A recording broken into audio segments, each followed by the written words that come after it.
So we're about 100 chapters deep into the Wano arc at this point, but recently, I can't stop thinking about the greatness that's gonna come after Wano. Because Oda has pretty consistently said that the story is gonna end in about 5 years, it's probably gonna be a little longer than that, but still, that's not a lot of time, especially if Wano is gonna take up another year to end. But honestly, there's not that much stuff left to cover in the story, but the things that we have to cover are some of the biggest mysteries that we've been wondering about pretty much since the beginning of the story. So in this video, we're gonna break down the biggest things we need to see after Wano ends. And we're gonna start off with a group that we literally met chapter 1, and that is Shanks and the Red Hair Pirates. I think Shanks and the Red Hair Pirates have to be one of the most hyped up groups that we're just dying to find out more of. Because initially when we first see them, they really just felt like this regular group of pirates that inspired Luffy to become a pirate. For sure, they were incredibly interesting. Shanks seemed like a very strong guy, Lucky Roo was just chilling with a giant meat stick, but my initial impression of them definitely wasn't one of the strongest crews in the world. But over time, Oda just kept giving us a little more and more of their crew and revealing just how strong they are. Eventually, we found out he was actually a Yonko, that he was a former member of the Roger Pirates, and it all kind of leads up to that crazy moment at Marineford where he pulls up and stops the whole war. So when we finally meet the Red Hair Pirates and see that reunion of Shanks and Luffy, it's not only gonna be very nostalgic, but it's gonna be so hype. In particular, Shanks' officers, Ben Beckman, Lucky Roo, and Yasopp have been hyped up even more. Ben Beckman in particular, with him being the right hand of Shanks,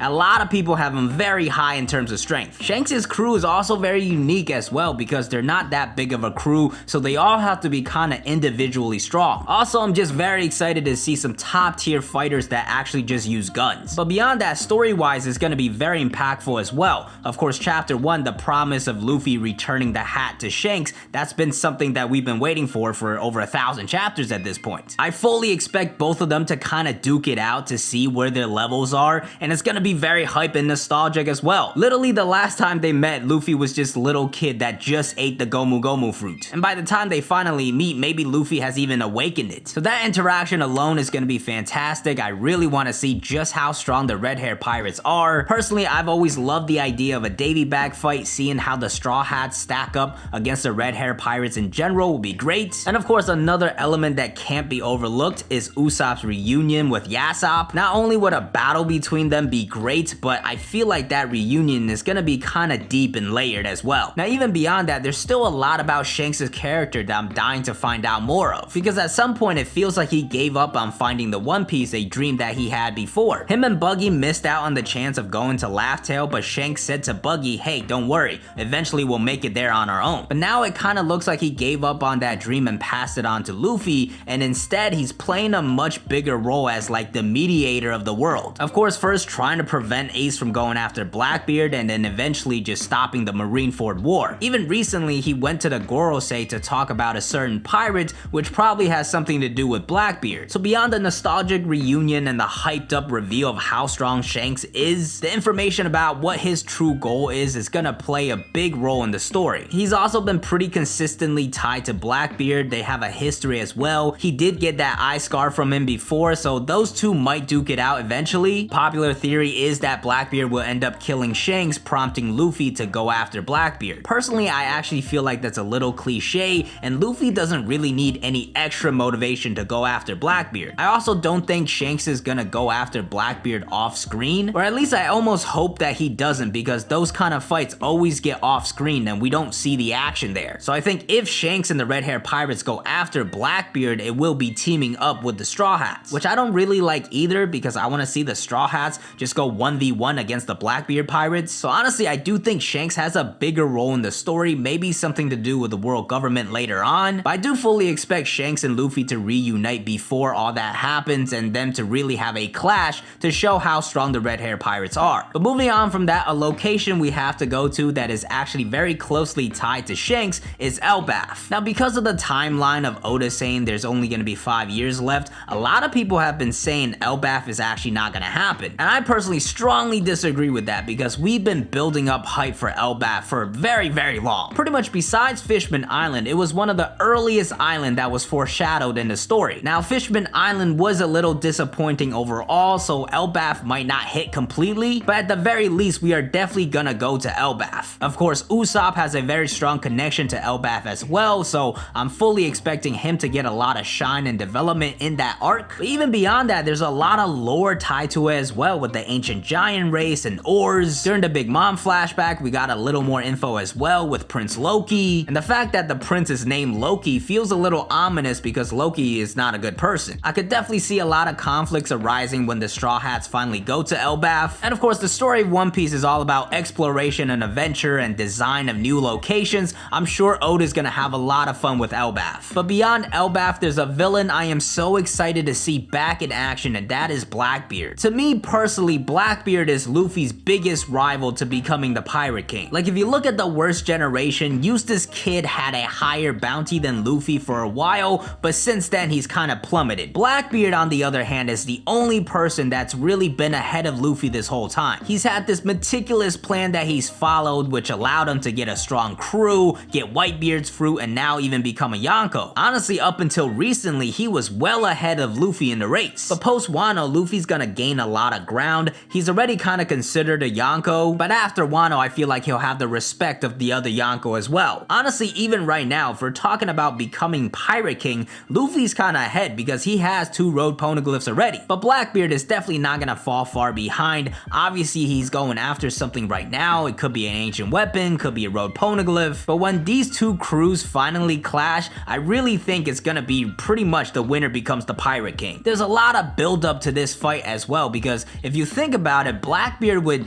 really be one of the first villains that Luffy has a vendetta against himself. So far in the story, Luffy has been kind of fighting every single villain because of somebody else. But against Blackbeard, he would straight up have a reason himself for fighting him because Blackbeard turned an ace. On the other hand, the way that Oda has constructed Blackbeard's crew over time, it's very clear that it's gonna be 1v1s for the Straw Hats as well. Currently, Blackbeard has 10 Titanic captains, including a mysterious character. Meanwhile, Luffy has 9 crew members, but he could easily get 1 more after Wano. But eventually, I do feel like this is gonna set up for some great 1v1s, Usopp versus Van Augur, Zoro versus Shiryu. So that battle is gonna be absolutely epic, but I'm also so curious about what Blackbeard's backstory is, because that's one of the things Oda is so good at, making terrific backstory to give proper motivation for shaping these characters. And I fully expect Blackbeard to have a top tier backstory that will give us a lot of answers on his goals and why he's trying to become Pirate King in the first place. How exactly is he able to eat 3 devil fruits? All those answers will finally be revealed. But yeah, Blackbeard is already one of my favorite villains in the story, so when he actually gets his own arc as the main villain, it's gonna be terrific. But beyond Blackbeard, in terms of pirates, there's really not too much to flesh out. Or like, there's not gonna be any other pirates that really become like a focal point of an arc. But some of these things do still have to be fleshed out. Of course, Eustace Kid still needs his shine. Not only do we need to see more of him in Wano, but we also need to know his backstory and what his motivations are. I think it would be good to flesh out some information on the Whitebeard pirates and what they're up to, and directly related to that, Weevil of course has to come into the main storyline as well. Urog is also the other supernova that we really haven't seen anything else from, so I definitely do expect him to come back into the story and play a role. And then finally, I really do think we should see Scopper Gaban return to the story at some point. Maybe it'll be just a quick update on what he's up to, but I would really like to see him in action. He's really the only other Roger pirate that's gotten a lot of shine and focus, so while I don't necessarily think he definitely has to return, I would be a little disappointed if we don't see him again. But yeah, beyond that, the rest of what we have to see all kind of ties together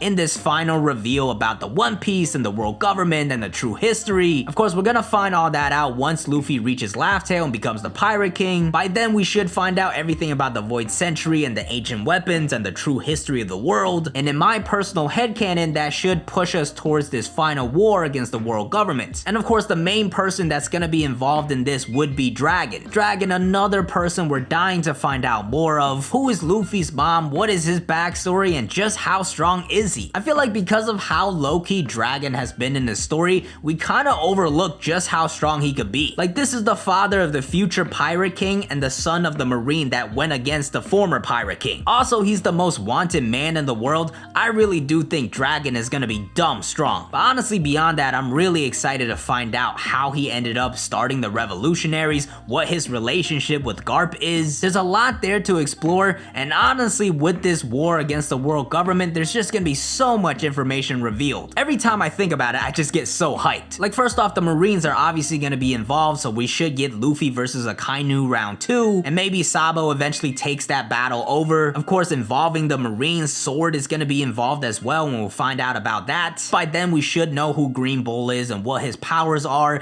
Vegapunk, we might know him as well, the SSG. And then eventually you get this final battle against the world government. The Gorosei, are they actually strong, or am I just hyping up these old dudes for no reason? But no, personally, I really do think the world government has to have some really strong people up top. So at the very least, I do think the Gorosei have to have some strength, and Imu himself, he could be strong as well. Honestly, I could see it going either way, where Imu is the final villain and he's actually really strong, or he's like the top tier king that just has like a bunch of ancient weapons backing him. Either way though, these guys have been in control for so long, eventually they will definitely lose because the world government's not gonna stay in power, but there's no way they don't have a very strong counterattack to try to prevent themselves from being overthrown. Oh yeah, also, God Valley and the Rocks Pirates will definitely get that info fleshed out as well, and honestly, when this final info dump happens, I'm sure there's a lot of things that we're not even thinking of that Oda is gonna reveal. But yeah, those are the things that I am so hyped to see after Wano ends. But I definitely want to hear what you guys think. What are you most excited to see after Wano? Did I miss anything that you want to see as well? Let me know in the comments below. As always, thank you guys for watching. If you had a good time, drop a like for the YouTube algorithm. Make sure you're subscribed to the channel with the notifications turned on so you do not miss an upload. Thank you to all my King Pirates Elite members on YouTube and Patreon for supporting the channel. Be sure to follow me on Twitter and Twitch at I'm DZack, and I'll see you guys next time. Peace!